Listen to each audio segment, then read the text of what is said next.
हमें ऐसा भी लग रहा है कि जो शिक्षा मंत्री हैं वही कहीं ना कहीं जो है पेपर लीक करा के जो इनके कोचिंग सेंटर है, बड़े बड़े कोचिंग सेंटर में जो माफिया बैठे हैं उनको ये पेपर भेजते हैं। किसी भी चीज को आप तब तक दबाओगे ना जब तक वो दब सकती है, लेकिन इतनी भी नहीं दबाओ कि वो उछाला मार दे। जिस देश का प्रधानमंत्री कमजोर हो, क्या हमारे देश का प्रधानमंत्री कमजोर नहीं है? और झूठ बोल के जय श्री राम बोलेंगे, जितना बड़ा झूठ उतना बड़ा नारा। नमस्कार साथियों, स्वागत है आपका हमारे चैनल में।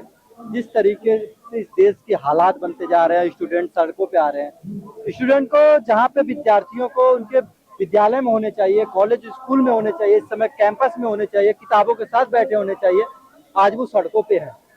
सड़कों पे इसलिए है क्योंकि देश की जो बड़ी बड़ी एजेंसियां हैं जो इस समय पेपर करा रही हैं, चाहे वो एनटीए हो, बहुत सारी एजेंसियां पहले भी फेल आई हैं, उसके बाद जब एनटीए ने एग्जाम कराया वो भी फेल हो रही। 17 बार पेपर लीक हुए हैं और जब जिनके ऊपर जिम्मेदारी है वो धर्मेंद्र प्रधान, वो इस्तीफा नहीं दे रहे हैं। उनके इस्तीफे की मांग के लेकर आज प्रोटेस्ट पे जंतर मंतर पे आए हुए लोग हैं। क्या कहेंगे, क्या नाम है सर?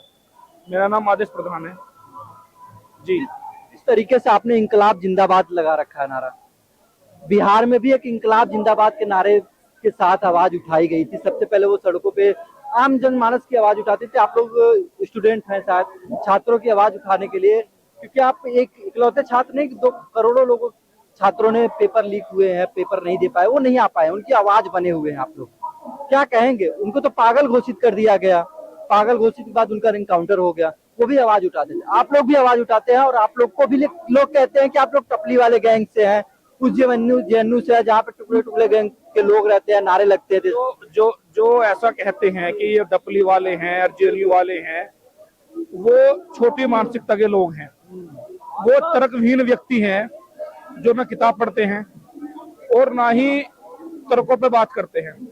जेएनयू इस देश का सबसे बड़ा संस्थान है और वहां का जो स्टूडेंट है वो तर्कों पे बात करता है, किताबें पढ़ता है, लिखता है, तो वो तर्कविहीन जो है व्यक्ति हैं जो इस तरह की बात करते हैं। लेकिन जो प्रोटेस्ट यहाँ पर चल रहा है, अभी आपने बिहार की बात करी, जिस व्यक्ति की आपने बिहार में बात करी, कितने दिन से संघर्ष कर रहा था, जो गांव देहात के लोग थे उसके समर्थन में थे, बिल्कुल, और उसका फर्जी एनकाउंटर कर दिया गया। ये जो फर्जी एनकाउंटर की जो प्रणाली है ये उत्तर प्रदेश से निकली है, जहां जब न्यायिक व्यवस्था पर इस विश्वास उठ जाए या न्यायिक व्यवस्था अपना काम करना बंद कर दे, तो जो सरकारें हैं वो खुद न्याय करना शुरू कर रही हैं, जो कि बहुत गलत है और न्याय के विपरीत है। किसी भी व्यक्ति का एनकाउंटर नहीं होना चाहिए। न्यायिक प्रक्रिया है इस देश के अंदर वकील हैं, इस देश के अंदर न्यायालय बने हुए हैं, फिर उनको क्या काम है अगर एनकाउंटर से जो है न्याय होगा। और दूसरी बात जो हम जो प्रोटेस्ट की कर रहे हैं, इस देश में कई बार पेपर लीक हुए, लीक होने के बाद में अनेकों छात्रों ने आत्महत्याएं की। उन छात्रों के माता पिता को श्रद्धांजलि हम लोगों ने दी और हमने मांग भी रखी कि उनके परिवार वालों को मुआवजा मिलना चाहिए, क्योंकि आर्थिक रूप से जो है जिसका बच्चे चले गए जो है और जिसकी आखिरी उम्मीद उनके बच्चे हों, तो उनको कुछ ना कुछ जो है कंपनसेशन मिलना चाहिए। और धर्मेंद्र प्रधान के इस्तीफे की जो बात हम कर रहे हैं, जितने भी यहाँ लोग आए हैं सब क्रांतिकारी लोग हैं और ये लोग वो हैं जो जीवित हैं। जब देश की आजादी की लड़ाई लड़ी जा रही थी तब भी चुनिंदा ही लोग थे, तो जो चुनिंदा लोग थे वो आज भी इसी तरह से जो यहाँ पर आए हैं प्रोटेस्ट में और अपनी अपनी सहभागिता निभा रहे हैं। हम लोग भी आए हैं, तो धर्मेंद्र प्रधान का इस्तीफा होना चाहिए, क्योंकि जिम्मेदार व्यक्ति ही इस्तीफा देगा। सर, जैसे आपने कहा जिम्मेदार व्यक्ति इस्तीफा देते हैं, जब लखनऊ में प्रोटेस्ट था तो उससे पहले लिखा गया था कि योगी आदित्यनाथ को भी इस्तीफा देना चाहिए, लेकिन पेपर लीक में धर्मेंद्र प्रधान का नाम है, तो योगी आदित्यनाथ का, बाकी अन्य मंत्रियों का इस्तीफे की बात कही जा रही थी। अभी हम कवर कर रहे थे, लोग कह रहे थे कि धर्मेंद्र प्रधान तो एक मोहरा है, मेन जड़ तो प्रधानमंत्री है, उनका इस्तीफा देना चाहिए। नहीं, आपको नहीं लगता कि प्रधानमंत्री जड़ है? जिस देश का प्रधानमंत्री कमजोर हो, क्या हमारे देश का प्रधानमंत्री कमजोर नहीं है? पाकिस्तान के और हमारे मामले में कितनी बार ऐसा कहा कि जो है कि जो ट्रंप का नाम नहीं ले पाए जो है, तो इस्तीफे तो पहले धर्मेंद्र प्रधान की बात चल रही है। जो प्रोटेस्ट हम कर रहे हैं वो धर्मेंद्र प्रधान का इस्तीफे की मांग कर रहे हैं और उसके बाद में उन पर कार्रवाई भी होनी चाहिए। ऐसा नहीं कि इस्तीफा ही हो, इस्तीफे के बाद कार्रवाई भी तो होनी चाहिए। जो जिम्मेदारी हो है अपनी जिम्मेदारी निभा नहीं पा रहे हैं, जिम्मेदारी से भाग रहे हैं, लगातार जो पेपर लीक हो रहे हैं। 2024 में ये कह रहे हैं कि पेपर लीक नहीं होंगे, लेकिन फिर से पेपर लीक हो गया जो है। और देश की ऐसी एजेंसियों को, जो एजेंसियां अपना अलग काम देखती हैं, उनको आप पेपर बांटने में लगा रहे हो, तो इसका मतलब आपने ये मान लिया कि हमारी जो व्यवस्था थी वो भ्रष्ट थी और हम जो है पेपर लीक कराने में शामिल थे। जो इस पेपर लीक कराने में थे वो भारतीय जनता पार्टी से जुड़े हुए हैं कहीं ना कहीं जो है।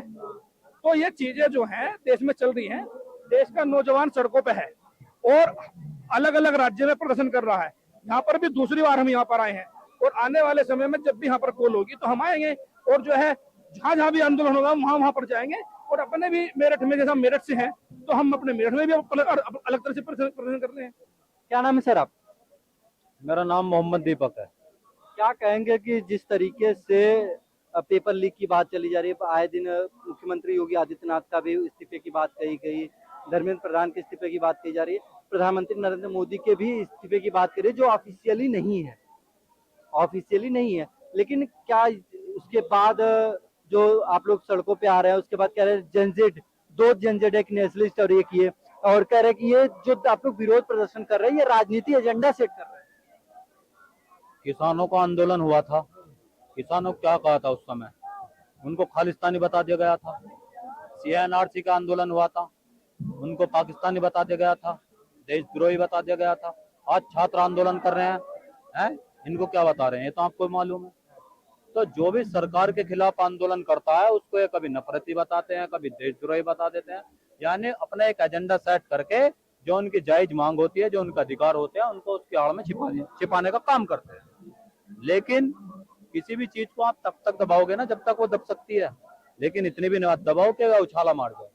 आज हालात ये हो चुके हैं कि सिस्टम जब सड़ चुका है, छात्र जो है बेरोजगारी पर उतारू हो चुके हैं पूरी तरीके से और सिस्टम व्यवस्थाएं नहीं संभाल पा रहा है। उसके बाद जो है तुम टेलीग्राम बैन करके उनका आक्रोश कम करना चाहते हैं, वायुसेना से पेपर भेज के उनका आक्रोश युवाओं का कम करना चाहते हैं। तो कहीं ना कहीं ऐसा लग रहा है कि जो स्कैमर हैं वो जो है सरकार पर जो है हावी हो चुके हैं। और कहीं ना कहीं हमें ऐसा भी लग रहा है कि जो शिक्षा मंत्री हैं वही कहीं ना कहीं जो है पेपर लीक करा के जो इनके कोचिंग सेंटर हैं, बड़े बड़े कोचिंग सेंटर में जो माफिया बैठे हैं उनको ये पेपर भेजते हैं और तब ये लीक होते हैं। जब तक धर्मेंद्र प्रधान जी का शायद अगर 2024 में इस्तीफा हो जाता तो शायद 2026 में आज ये नौबत नहीं आती। कोई नया शिक्षा मंत्री बैठता तो शायद उसे लगता कि मेरा भी जो है इलाज युवा या छात्र भर सकते हैं। एक सवाल और उठता है कि जिस तरीके से बात कर रहे हैं कि लोग ये भी कह रहे हैं, क्योंकि हमारे कमेंट बॉक्स में आता रहता है, तो लोग ये सवाल कह रहे हैं कि जिस तरीके से अन्ना हजारे के आंदोलन में आम आदमी पार्टी निकली थी, वैसे ये छात्रों के आड़ में नए एजेंडे की तैयारी की जा रही है, नया पार्टी बनाने की बात की जा रही है, चुनाव के मैदान में सपोर्ट करने। देखिए, सरकार का काम तो उल्टी सीधी बातें भौंकने का है और वो करते हैं। हम जो है अमन पसंद लोग हैं, ठीक है, भाईचारा निभाने वाले व्यक्ति हैं। और छात्र देख रहे हैं आप, जो भी आंदोलन या प्रदर्शन हुआ वो कितनी शांतिपूर्वक हुआ है। कहीं कोई हंगामा बवाल कहीं आपने तो नहीं देखा ना। तो सरकार का कहीं ना कहीं ये भी जो है जो एजेंडा था उनके दिमाग की सोच का वो फेल कर दिया ना छात्रों ने। तो ऐसा तो कुछ नहीं है, लेकिन सरकार चाह रही है कि जो ये सड़क पर उतर रहे हैं कि इनको कैसे भी करके युवाओं को बिचाला जाए, इनका आंदोलन खत्म करा जाए। लेकिन इतनी आसानी से आंदोलन खत्म होने वाला नहीं है। जो हमारा हक है, जो छात्र लाइब्रेरी में बैठने वाला है, जो छात्र क्लासों में पढ़ाई करने वाला है, आज उसी छात्र को मजबूरी में जो है सरकार ने सड़कों पर ला दिया। तो कहीं ना कहीं इसकी जिम्मेदार भी तो सरकार ही है। अभी एक और आरोप लग रहा है कि आप लोग कंटेंट क्रिएट कर रहे हैं, कंटेंट क्रिएट कर रहे हैं। क्या किया है, क्या अलग कंटेंट? जिस तरीके से एक प्रधानमंत्री नरेंद्र मोदी का आपने वायरल बात सुनी होगी बिहार चुनाव में, उन्होंने कहा था कि रील वाला मामला आया था, याद होगा आप लोगों को, शायद याद हो। तो उसी तरीके से कह रहे हैं कि ये सिर्फ जो कंटेंट क्रिएट किया जा रहा है। ये बताओ, रील किसको पसंद नहीं है? ये सोशल मीडिया पे ज्यादा आपके फॉलोअर्स हैं, ग्राउंड पे लोग कम दिखते हैं, तो इसीलिए उसी बहाने कहा जाएगा आप लोग कंटेंट क्रिएट। जब गोदी मीडिया और जो मेन स्ट्रीम मीडिया है वो दिखाएगा नहीं, तो सोशल मीडिया पे भी ना दिखाना हम कुछ अपना आपको। रील भी बंद कर दें। नरेंद्र मोदी को रील पसंद नहीं है क्या? नरेंद्र मोदी तो रोजगार बताते रील को, याद है नहीं है? तो नरेंद्र मोदी तो रोजगार बता रहे थे कि बहुत सारे लोग पैसे कमा रहे। आपने रोजगार की बात कर दी थी, वही लोग कहेंगे कमेंट बॉक्स में, कहेंगे तो प्रधानमंत्री रोजगार तो दे ही दिए, कंटेंट क्रिएट कर रहे हैं आप लोग। हम वही तो बता रहे हैं आपसे, जो है ये ऐसे ही चालाक लोग हैं, ये ऐसे चालाक लोग हैं, ऐसे ही बेवकूफ बनाते हैं। हम वही तो बताना चाह रहे हैं। जो मोदी जी ने कहा कि ये रोजगार है, देश के नौजवानों को रील को रोजगार बता दिया, ठीक है जी, और झूठ बोल के अपने काम पे लग गए। फिर वही हिंदू मुसलमान, वही वोट चोरी, और अब तो एमपी एमएलए भी खरीद रहे हैं, अब तो एमपी एमएलए भी खरीद रहे हैं। तो राम मंदिर का चंदा लोगों की भावनाओं से खेल के उसको लूट लिया।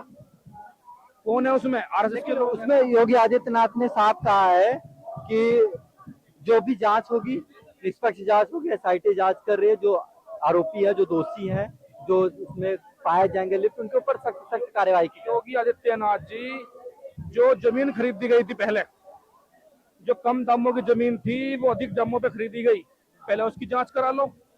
जब उसकी जांच हो जाए हमें बता देना।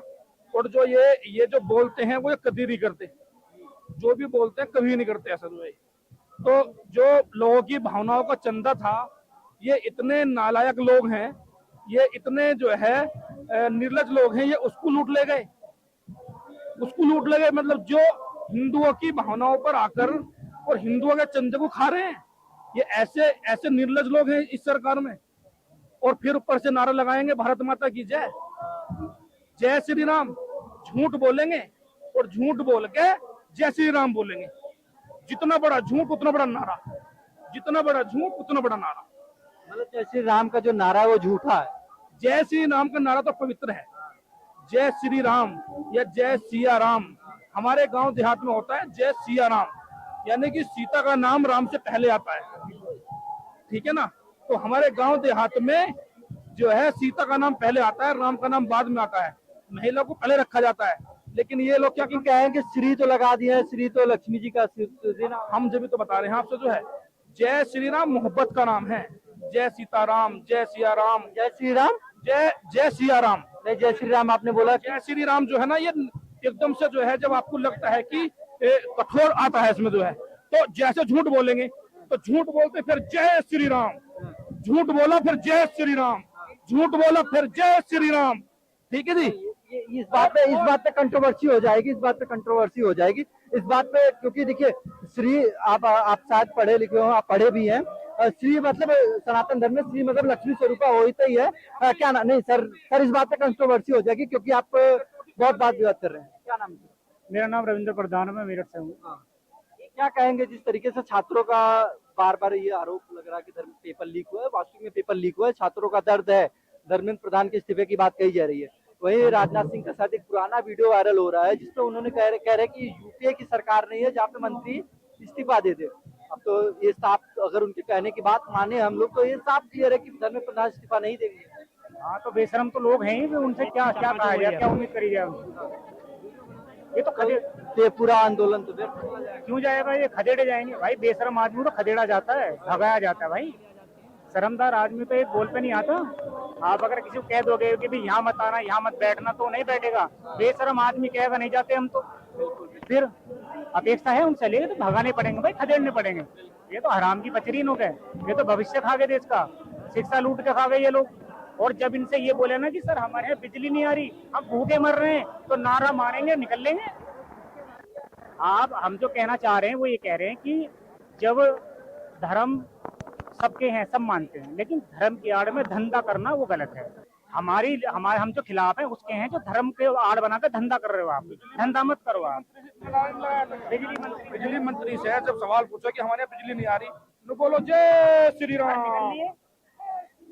अच्छा आप ये बताओ कि कहीं प्यास या भूख या किसी की मजबूरी का भी कोई धर्म होता है क्या? अगर किसी को भूख लगी है तो क्या वो उसके धर्म के नाम पर या उसके नारे लगवाने के नाम पर जब उसको खाना दिया जाएगा?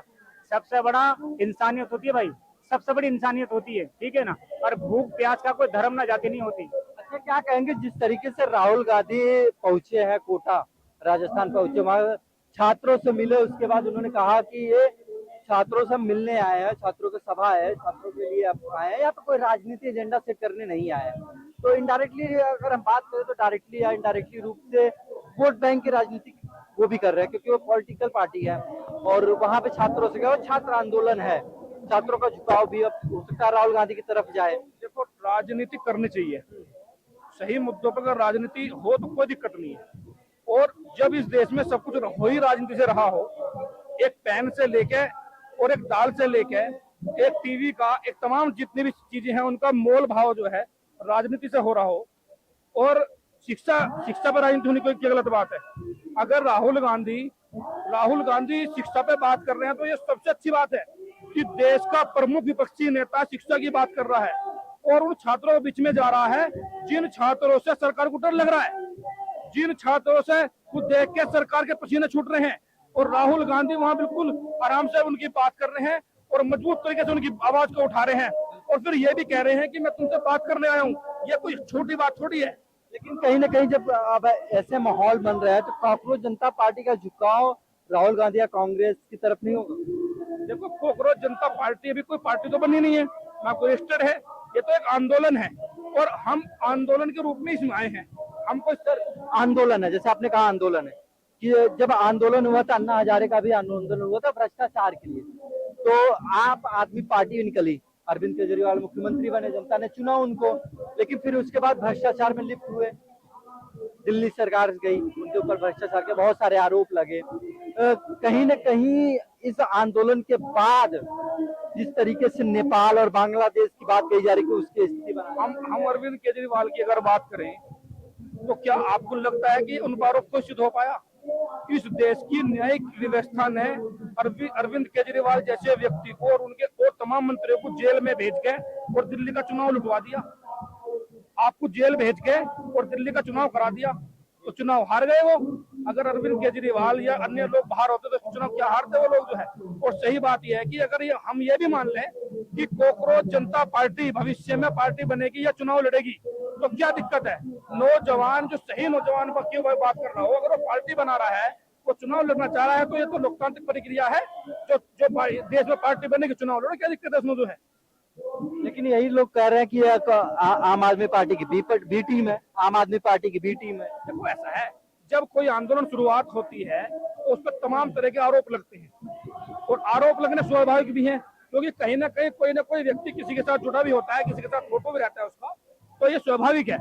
लेकिन अगर आपकी मंशा सही हो तो मुझे लगता है कि राजनीति करना कोई बुरी बात नहीं है और चुनाव लड़ना भी कोई बुरी बात नहीं है।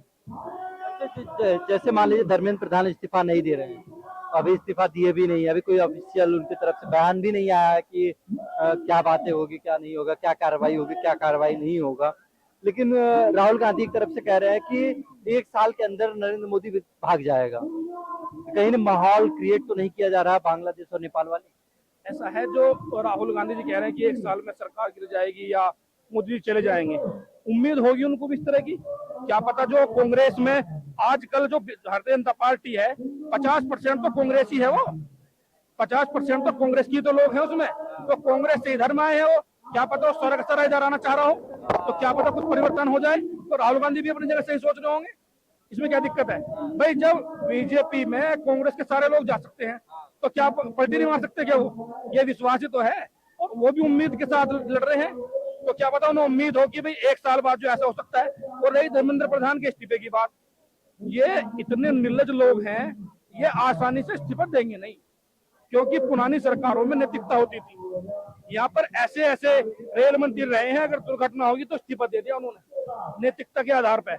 लेकिन ये निर्लज लोग हैं, इनकी भावनाएं मर चुकी हैं, इनको तो कुर्सी से हटाना पड़ेगा और ये नौजवान हटाएंगे इनको कुर्सी से। कैसे हटाएंगे? तो इस्तीफा नहीं दे रहे हैं तो प्रशासन उनके पास। ये जो आंदोलन है ये गांव-गांव, देहात, फिर शहर में बड़ा आंदोलन होगा। तो जब आंदोलन होगा तो प्रेशर बनेगा जो है, तो प्रेशर बनने के बाद में उनको जबरदस्ती हटाया जाएगा, तो सरकार ना चाहते हुए भी उन्हें हटाएगी। तो ये आंदोलन अभी हल्का नहीं है।